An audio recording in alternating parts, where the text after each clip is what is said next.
He flew with wings not made by gods, but by human hands. Icarus, the boy who soared toward the sun, has become one of mythology's most enduring and symbolic figures. But beyond the famous fall, what's the full story? Where did it come from, and why has it survived through centuries of art, literature, and philosophy? This is the story of Icarus, a tale of flight, failure, and something greater than both, the will to rise. The earliest and most complete version of the myth comes from the Roman poet Ovid in his Metamorphoses. According to legend, Icarus was the son of Daedalus, a brilliant craftsman from Athens. Daedalus was responsible for building the labyrinth on the island of Crete, a massive maze designed to imprison the fearsome Minotaur. But Daedalus later helped Theseus, the Athenian hero, navigate the maze and slay the beast. As punishment, King Minos imprisoned Daedalus and his young son Icarus in a tower high above the Cretan coast. Escape by land or sea was impossible, so Daedalus turned to the air. He built wings from feathers gathered over time, binding them with wax, one pair for himself, one for Icarus. Before their escape, he gave his son a final warning. Fly too low and the sea will soak your wings. Fly too high and the sun will melt the wax. Together they launched into the open sky, leaving the prison behind. At first, all was well. But Icarus, exhilarated by flight, ignored his father's words. He flew higher and higher still. The heat of the sun melted the wax.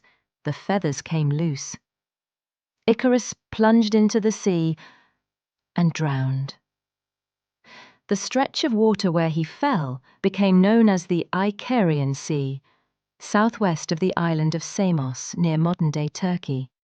A small island nearby was even named Icaria in his memory.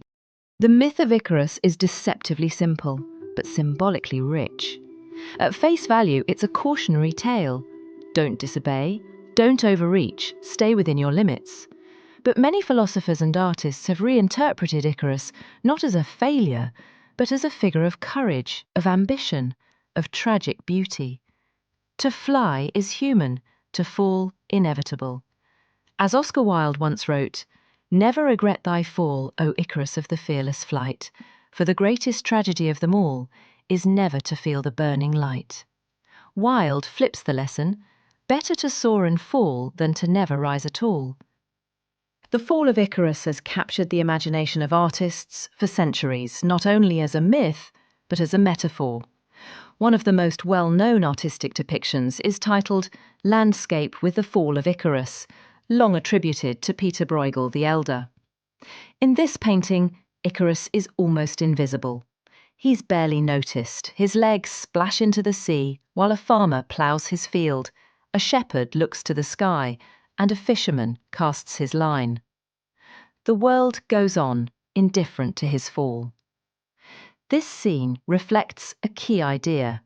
Individual tragedy can be invisible in the rhythm of everyday life.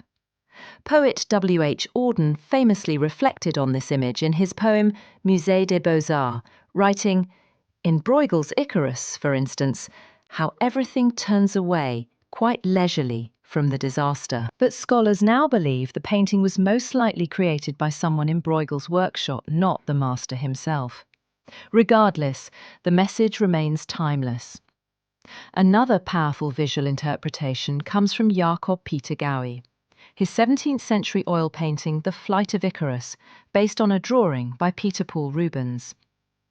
In this dramatic composition we see Icarus mid-fall, his body twisting in the air, eyes closed, wings disintegrating. Above him, Daedalus hovers helplessly, his face turned in sorrow. Unlike Bruegel's detached world, Gouwy's painting is intimate, tragic, and filled with emotion. It captures not just the fall, but the precise moment of despair. Other artists, such as Marc Chagall and Henri Matisse, have also explored Icarus in radically different ways. Matisse, in his iconic cutout series Jazz 1947, depicts Icarus as a dark silhouette against a blue background, his body floating upward with red bursts near the heart, possibly the sun, possibly his fall. There is no sea, no wings, no context, just the raw feeling of ascent and descent combined. Chagall, on the other hand, rendered Icarus in dreamlike, almost surrealist compositions, falling through skies filled with colour, myth and metaphor. These artworks remind us that Icarus is not only a mythological figure, but a canvas for exploring freedom, ambition, failure, and the human desire to transcend limits. His fall has become not just a myth, but a universal metaphor for risk, ambition, and failure. In classical literature, Ovid's Metamorphoses remains the most influential source. But over time, poets and writers began to reinterpret Icarus through personal, political, and philosophical lenses. In James Joyce's A Portrait of the Artist as a Young Man, the protagonist is named Stephen Daedalus, a direct reference to Icarus's father Daedalus, symbolizing the young artist's attempt to break free from religious, cultural, and familial constraints. In film and pop culture, Icarus remains present. From movies like Sunshine 2007, whose spaceship is named Icarus II, to Marvel's Eternals, which features a character named Icarus, the myth echoes through science fiction, superhero tales, and psychological drama. In the world of technology, projects like Project Icarus, an interstellar probe concept, and AI systems named Icarus reflect humanity's drive to reach beyond our limits, even at the risk of failure.